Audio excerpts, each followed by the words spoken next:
This is an air source heat pump. It supplies 25% of the heating for the home. We talked about how 50% of the heat for the home comes through the south-facing windows from the sun. What's the remaining 25%? It's your own body heat and your activities like cooking and so on. That's how well insulated passive houses are. The air source heat pump was a huge mistake. Don't buy one. I don't understand why anyone would think they make sense. I wish I had gone instead with a geothermal heat pump. If you remember, the heat pump operates by moving heat from one location to another location, and it often requires just a little bit of energy to move a lot of heat. So efficiencies can be above 100%. For this model, the efficiency is claimed to be around 300%.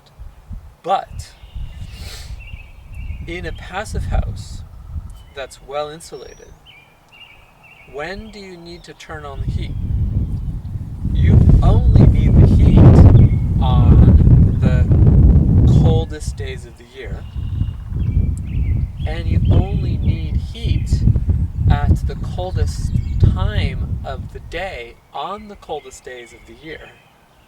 So think about how the sun is heating up the home throughout the course of the day. The home is nice and warm at night. Then you go to bed and the temperature drops a couple of degrees. At night you wake up in the morning and getting ready, and that's when you want to warm up the house. That's when you want to turn on the heat.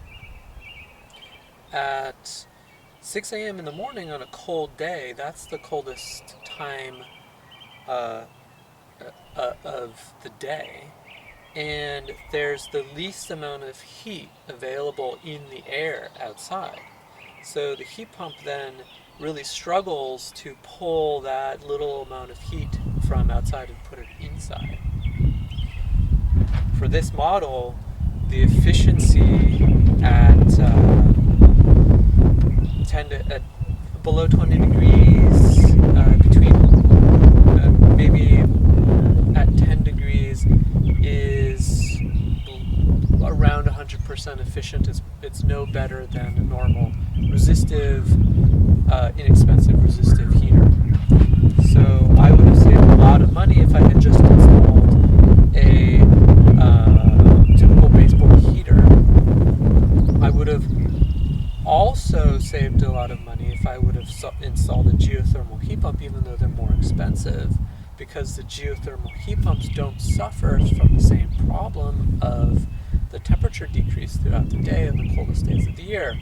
The geothermal heat pump draws heat from 10 feet underground, which remains a constant temperature of 50 degrees throughout the course of the year, and even at the coldest time of day.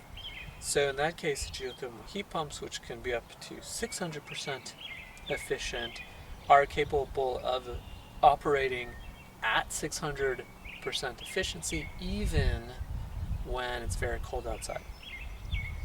So in this case, because the air source heat pump is so inefficient, it, for me, is using the most amount of energy of any activity in the home.